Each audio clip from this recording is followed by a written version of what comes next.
This is the On All Cylinders podcast, powered by Summit Racing. Your host for today is Paul Sokolis, with special guests Summit Racing's Nicole Corey, Justin Weideman, Alan Rebisher, and David Fuller. Here we go. Hey there, welcome to the final 2025 installment of the On All Cylinders podcast. Paul Sokolis here, your host.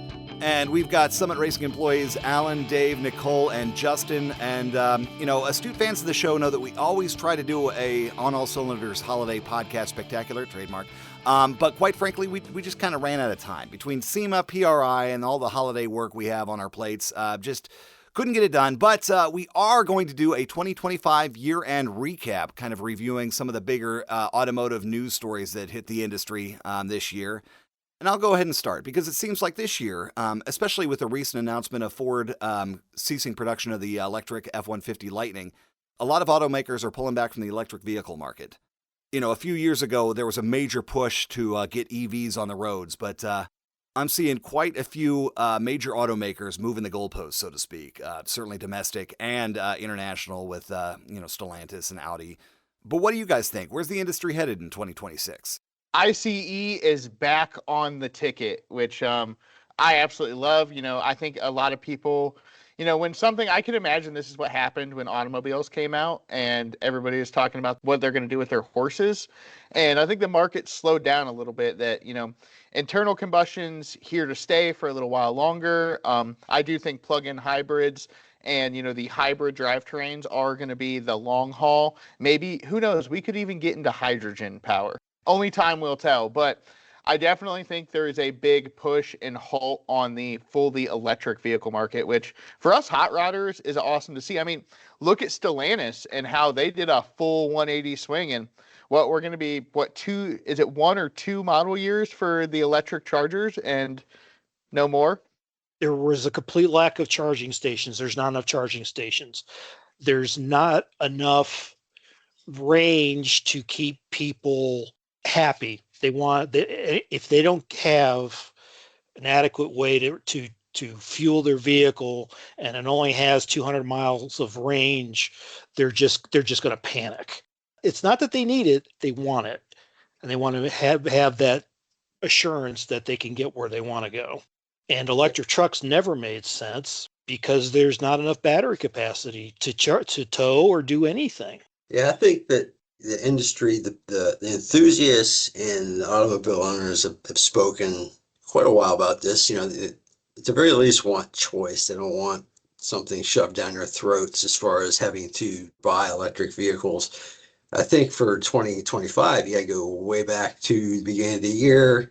What was it, the beginning of the year? We had a new administration put in. I don't want to get political here, but that did turn the tide on a few things. We saw the end to the mandate in California. They were going to end ban the sale of internal combustion engine vehicles, ICE vehicles, by I think 2035. That got overturned. So, I think that starting with the changeover, we're seeing a turn of the tide here. And then with that, though, there's been just some bumps in the road. Obviously, tariffs have been a dirty word here over the last year, and that's affected the industry for better or worse. I mean, supply chain issues, prices.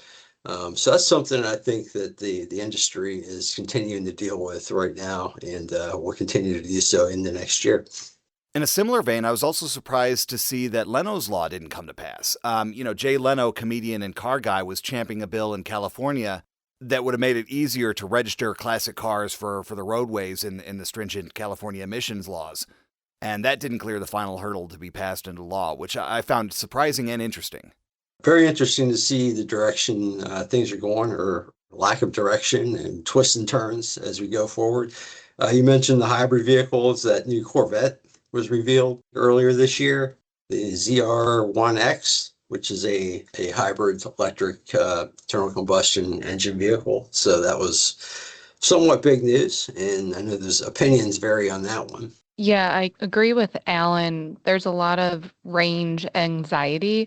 Like consumers are always worried about like, oh, where's the availability or the reliability of any charging stations out and about if they're doing things. And also a lot of the EVs with a lot of the federal tax credits going away or they're getting lower, it's a little out of reach for some people. So I think for like average buyers, if they're wanting to say to have bought an EV truck, which like you said is very silly, it's so expensive. So it's like, why would they want to spend the money on that when they could just buy good old regular gas? Well, a telling Interesting. statistic is the Cybertruck, they had production capacity for 250,000 a year. They've sold 20,000. Dang, that is a They're, big it is. discrepancy. I mean, I don't know where they got the 250,000 figure from, but Out of a hat. yeah, well, out of something.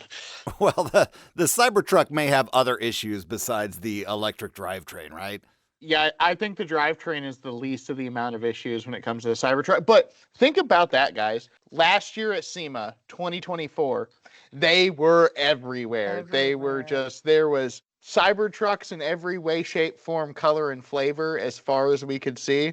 I don't think I saw one there this year. It's the changing of the times. Like I said, I just don't think, as kind of everybody's alluded to here, I don't think fully electric vehicles were quite, I always say battery technology needs to catch up, like solid state batteries or some kind of other battery chemistry to go take the cars further. But look at the Hondas, the Toyotas, some of these other hybrids that have just, Toyota's been on the Prius game for, they're on the third or fourth generation, I believe. I'm not that Prius versed, but they're uber reliable vehicles. People drive the snot out of them and they're good. Like, if that was my jam, that's probably what I would drive. Well, yeah, you brought up SEMA. One of the things that really caught my eye was some companies are introducing sodium-ion batteries, which, if you're familiar with lithium-ion batteries, they're nothing new, and sodium-ion's been around for a while, but they're just now creeping into like the starting battery market, right? So lithium-ion batteries are super lightweight. They provide ample power. The only catch is they're really kind of expensive. If we're going to be honest, they're for like top level racers and for folks who are serious about weight reduction.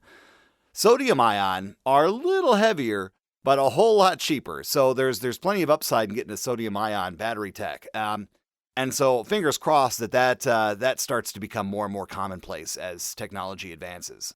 Yeah, that is definitely, I think the holding factor is straight up battery technology. But even look how far, the times of how far we've came with batteries in, say, 5 or 10 years to where we are now to where we could be in another 5 to 10 years is just a tall tale sign. I mean, we've all played with RC cars when we were kids, and we all had NiCads and brushed motor RC cars. And now look at this lithium ion stuff and brushless. Like, that is, oh, dude, if I had that when I was 8, the world would have been on fire.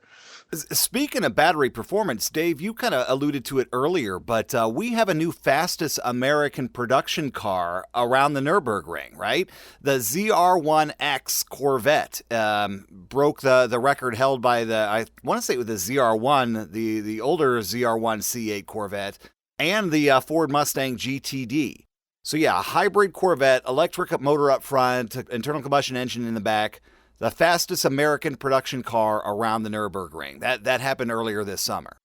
Yeah, and the funny part about that, which I just love, is stuff like that breaks the internet, and it really fires up that Ford versus every other domestic brand, or the internet was upset that they're like, oh, you can't compare this Corvette to a Mustang time. They don't battle in the same ring and stuff like that. And then there's people, the Porsche guys were showing up, talking about the GT3 RS and that kind of jazz.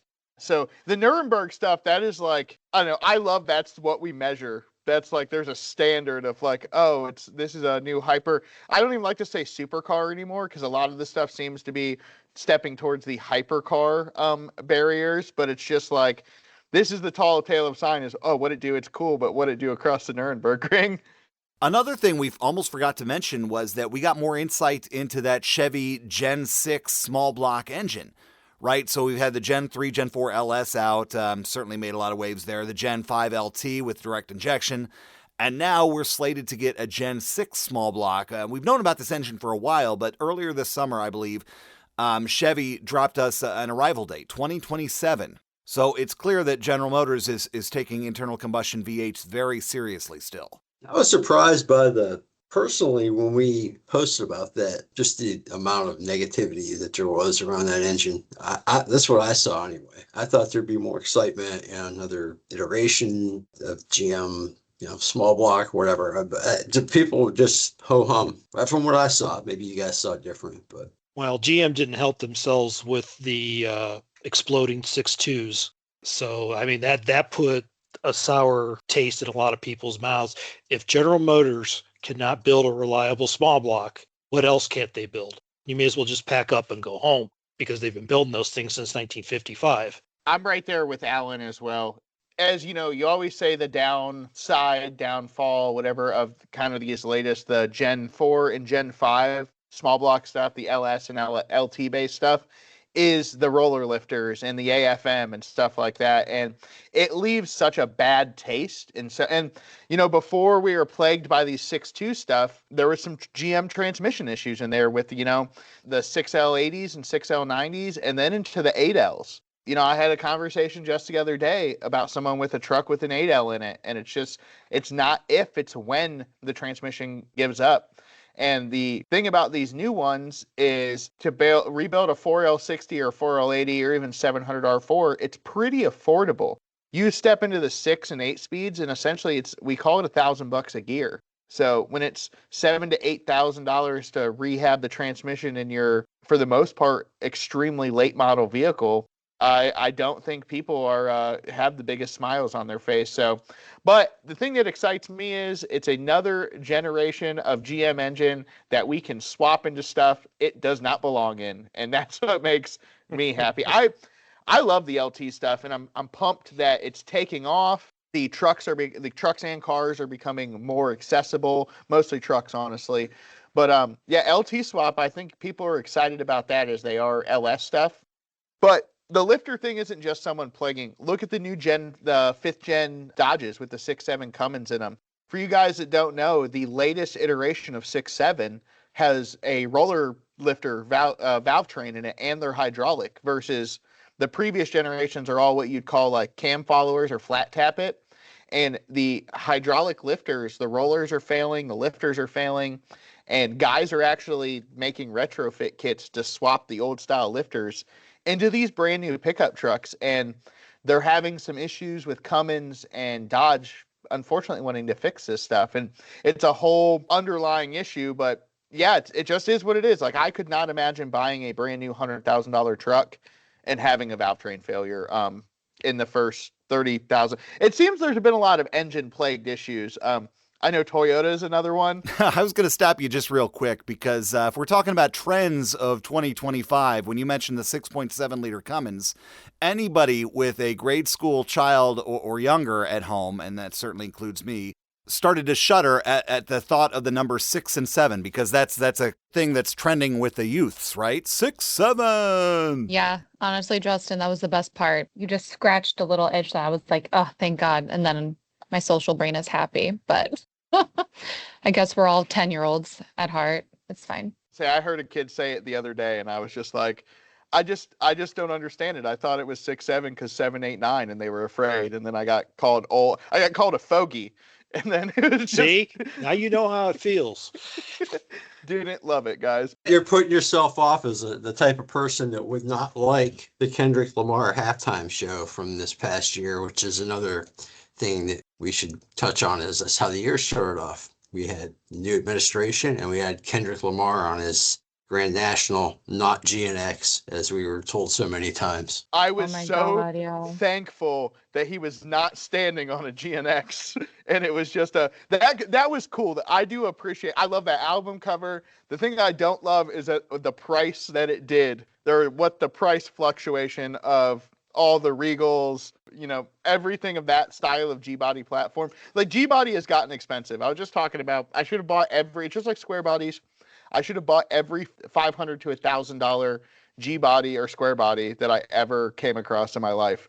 because now they're freaking expensive. All I have to say is if in this Super Bowl, Bad Bunny comes out on the hood of a Panther era Crown Vic, I'm never watching football again. Lies were told, Paul. Lies were told. Well, at least if the singing career doesn't work out for Bad Bunny, he makes a heck of a golf caddy. I think he's pretty okay where he is. Now, I know we've alluded to the 2025 SEMA show quite a bit already, but one of the things we haven't mentioned is that during the annual kickoff breakfast, they always have a special guest, and this year it was Jay Leno and the new head of Dodge, Tim Kuniskis, a muscle car guy. And he spent a significant amount of time mentioning that Dodge, and I guess Ram by association, is coming back to the muscle car fold with some new exciting models. And perhaps most importantly, with the revival of the SRT division, right? That's a function of the changing of the guard at Stellantis itself, because the previous administration for Stellantis was all EVs all the time. And, now that they've got people in there that live in the actual real world that we do. So Dodge's muscle car, that's what they are. You're not going to sell an EV. You sure as hell aren't selling any Hornets. Yeah, and good to see that. I felt like there's a little bit more of a presence at SEMA again with Stellantis and Ford Performance a little bit. It's not the same as it was, but they had really distanced themselves. I felt like from the show, especially I believe right before the COVID era hit, but I felt like there was much more of a concerted effort to have good stuff on display there. They had some big news there. They had Tim Kuniskis, like Paul said at the beginning. So maybe a trend back toward having more of a presence at the show and being a little bit more newsworthy at that show. So that was good to see. And now also on display at the SEMA show, and I can't believe we haven't mentioned it yet, but the Hoonigan booth outside had the Subaru Brat from the latest Travis Pastrana Gymkhana video, which just dropped, I think, as of this recording about 2 weeks ago. So if you haven't seen it yet, it's definitely worth checking out. One of the best I've ever seen from the Gymkhana series. 10 out of 10. So coming from, this is like channels back to childhood memories for me. I can remember when the first Gymkhana came out, and but even like the early ones, 2, 3, 4, and obviously RIP, pouring one out for Ken Block. Travis Pastrana got handed a massive set of shoes and a big torch, and he carries it so elegantly. Yeah, it's just the Gymkhana thing. Again, the Hoonigan, Gymkhana, Kill All Tire. Like, I don't know how they keep stepping the bar up so high. Like when they shut down downtown LA and did that, I think that's Gymkhana 3 or 4, and did that, I was like, I don't think this can get any better. And I don't know what number we're on now, but it's fan-frickin-tastic. And that Subaru Brat's so cool. I just want to ride in the seat in the back. And speaking of Travis Pastrana, like, look at his, again, I think the world's favorite athlete. We had the pleasure of covering the Freedom 500 earlier this year. And, he won it. And that was the coolest part is he won that Corvette, and him and his buddies were out there with cans of frickin' spray painting the thing like an American flag. But, we had a great interview with him. Just a stand-up dude. If anybody's kids need somebody to look up to, Travis Pastrana is high on the list, and I think it should be, like, again, just one of the world's best action sports athletes, and it doesn't matter what discipline. Planes, trains, or automobiles, like he's getting it after it. But does he play in a polka band? No shit kickers. Now that we're kind of dovetailing into the motorsports world, we kind of had a massive shakeup in the NHRA world late this year. Anybody want to take that one? John Forrest, right? It's got to be what you're hitting on. Yeah, that was big news. And it was big news again here recently at the PRI show where he was on site. So arguably he's on the Mount Rushmore of drag racing with some of the bigger names. So yeah, that's a huge, I don't want to say loss, but change. I'm sure he'll still be present, but yeah, there's a ton of mix up in the NHRA right now with Top Fuel, with people going to different teams. Greg Anderson is now the second most winning Priest Pro Stock. Yep, he's on top of that class. Surpassed Warren Johnson, his mentor a long time ago, I guess if you want to call it that. Bob Glidden was in that class as well, so some big names there that he surpassed. And then he was a runner-up this year, and his teammate Dallas Glenn got the win this year, which was great to see. A member of Team Summit Nice guy, great guy. So happy for him. It was really seeing Dallas this year at some of the local NHRA events. He's such a nice, wholesome person, and his wife, they're such a dynamic duo together. And it's nice to have a younger guy in this field doing so well. And actually, Dave, when you were talking about Greg Anderson, yeah, he is the all-time leader in the pro stock event wins. I think it was like 112, 111 or 112 victories. And I think he's tied for most pro stock world championships. So such a very decorated driver. And we're very happy that he's part of the Team Summit racing. We're so thrilled. Yeah, it was cool to see those guys at PRI. They actually did a little signing in the Summit booth. And again, that's the one thing I love about, Norwalk comes around. We have the drivers down here to the store, and they're all so personable. They're just, to an Antron, Clay, Greg, Dallas. We really work with a bunch of great guys. And speaking of drag racing, and we're talking about the NHRA, there's another organization that's made a ton of waves in the water, headways, by buying tracks, crazy payouts at events, and giving the NHRA a little friendly competition, which we love to see. And that's the IHRA. So let's talk about that, because, again, that's a hot topic this year. Yeah. Just a few weeks ago, news broke that the IHRA had purchased Maple Grove Raceway, kind of putting the cherry on top of what was a pretty impressive and frenetic news cycle from the IHRA all year long. And if you truly believe competition makes everything better, you can't help but root for the IHRA, right? And I think if they play their cards right, they have a really golden opportunity to scoop up a lot of sportsman racers and drag racing fans in the process. They purchased our local track, and even as we took a trip over there earlier this summer to do some stuff with one of our project vehicles, and it was already a really nice facility, and they really even stepped the bar up farther. They extended it.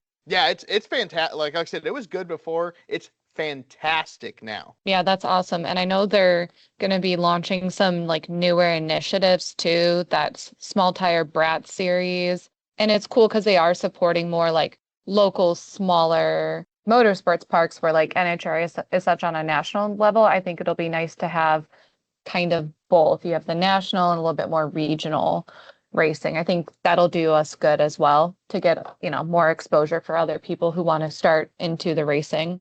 They're going back to their roots. That's what IHRA always stood for. And I think part of their fall, if you want to put it, was trying to be NHRA. Now they're going back to what they know works, to what worked before, and to the people that actually pay the freaking bills, which is sportsman guys. Yeah, I couldn't be more excited to see what's coming down the pipe for the IHRA and drag racing in general, that's for sure. Now, we've been talking for well over 20 minutes now, so I'm going to ask you all a pretty easy question. What are some of your favorite moments from 2025? Anybody got a good one to share? So my favorite, moments of 2025 were, personally, I finished several automotive projects. So I actually bought in 1987 Buick LeSabre wagon. Me and my buddies built budget hot rods over the winter. And, I put over 4,000 miles on that thing this summer. It went everywhere. It went on road trips. We camped out of it. And so that was really, really cool. On a professional level, doing some of the vehicle builds here at Summit Racing and doing that stuff, we killed some vehicle builds and got some really cool stuff done. We took the Gladiator out, we beat the snot out of that thing, got some really great shots, and did a bunch of wheeling with, fans and other people. And then some other cool projects too, which you guys will be seeing soon, that embodies sweet 80s GM automobiles. And that's all I'm going to say. I mean, for me, just personally, a chance to get back out amongst the crowd a little bit after a year off from that. It was nice to get back out to some of the shows in the summertime, especially when the weather was nice. It was actually, all kidding aside, because we all know that I'm not a huge crowd person. It was good to get back to SEMA, see that crowd. It was exhausting, but so yeah, I mean, it was personally for me just a chance to get back out and see things again. And I would also put on top of that Dallas Glenn and Greg Anderson kind of battling it out for the Pro Stock Championship. And I know that the weather had a lot to do with how that one turned out. It was kind of weird how that played out. They couldn't get the race in at the finale, but it was a no-lose situation for Summit. But as I said before, Dallas is such a nice guy, and it was good to see him hoist that championship trophy. For me, the most memorable car-related event of 2025 was a particular show, the Muscle Car and Corvette Nationals in Chicago, Illinois. And together with a friend of mine and a fellow car enthusiast, we took our sons there on a road trip / camping trip. Believe it or not, there are some really nice campsites outside Chicago in the suburbs of Chicago, Illinois. And despite temperatures in the 30s, we had a really fun time doing some fishing, some camping, and during the day, we went to this car show. I had never seen a Pontiac Banshee prototype in person. Two are known to exist in the world.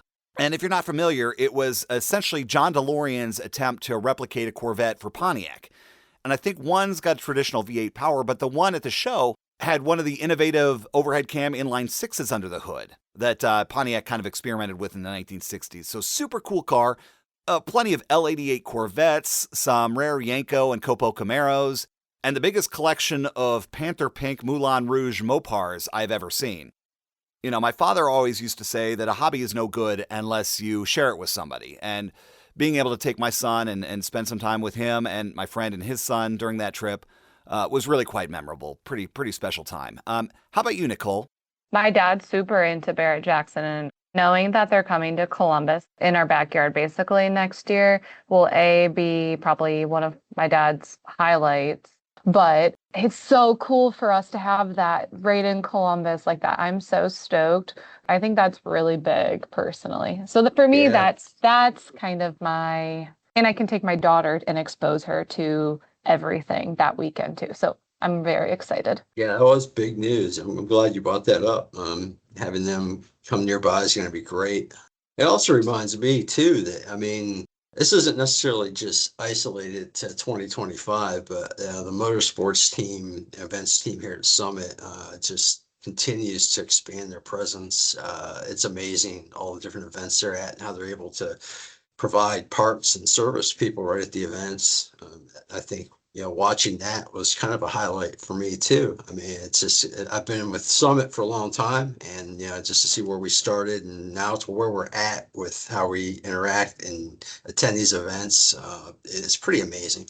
Yeah, those folks at the Summit Racing Motorsports and Events Department, they work their butts off, and hats off to them. Now we're getting close to the 30-minute mark. Is there any topic that we should discuss that we haven't brought up already? Not to end on a downer note, if you have the Debbie Downer horn, you can certainly play that. But yeah, we did, as you do every year, you lose some legends, you lose some very important people in the industry, and there's quite a few this year. But there's three really that had a definite Summit tie-in. Dan Runte, the Bigfoot driver that campaigned for Summit for so many years, passed away. Ken Black, who was KB Racing owner and somebody that we teamed up with when we sponsored Greg Anderson and Jason Line and that team. We lost him. And then Gene Winfield is the other one. Obviously a legend, but he worked right up until the end, really. He was going to the indoor car shows, doing the chop shop there, teaching a lot of younger people the trade and inspiring a lot of people. So, that's just a few. There are some other ones, very, very important people in the industry that passed, but I think definitely worth mentioning. The NHRA really took a big hit because, think about we lost Ed Pink as well, Pink Racing Engines and Pink Carburetors. And then, an industry standard across was Chris from ARP, who unfortunately passed away, land speed racing, which was his favorite hobby. It was just a hard year for the industry, and especially with a lot of these guys having some kind of Summit tie-in. So condolences as always. And there's one thing for certain, we will keep the industry alive and great and, honor all these guys respectively. Yeah, the future is, it's definitely bright in the industry. It's going to be interesting to see where things go from here. Those guys are all inspirations for us to keep moving forward. And that's certainly what's going to happen over the next years. I am excited for 26, guys, and then to see where it takes us, because if 26 is anything like 2025, it's going to be not short of amazing. You guys know what I mean. Yeah. It'll be interesting to see what you're going to swap in and out this year, Justin, in the garage. I'm always intrigued to see what you're going to do every year. And Yeah, like you said, we have a lot of really good influencers we partner with who are helping to keep, the industry alive with all sorts of aspects with racing, late model, truck builds, everything. I mean, if you ever want to take a peek at that, you can check out our content creators on our Summit Racing website just to see who we partner with, because we only partner with the best of the best. And they're really good people to watch. And even Justin will have them in the garage sometime or meet them up at events. So you'll probably see them on our social channels. Yeah, I do. I do like hanging out with some fun people, and like Nicole said, we work with some absolute hitters. 2026 is going to be great. It's even the anniversary of America, which who doesn't love that? Could be a teaser. Ooh, can't let the proverbial cat out of the bag this early, right? So yeah, we've been talking for 30 minutes all about the year of 2025 and looking forward to 2026. That's a pretty good note to end on, but Justin, what's the line you always use? Have fun, make good choices, and don't talk to strangers. All right, with that, we'll see you in the new year. Happy holidays. See you later. Thanks, Bye, Paul. everybody. Thanks, everyone. Thanks, guys. This has been the On All Cylinders podcast. Powered by Summit Racing. Check out new episodes coming soon at OnAllCylinders.com. OnAllCylinders.com. Thanks for listening. See you next time.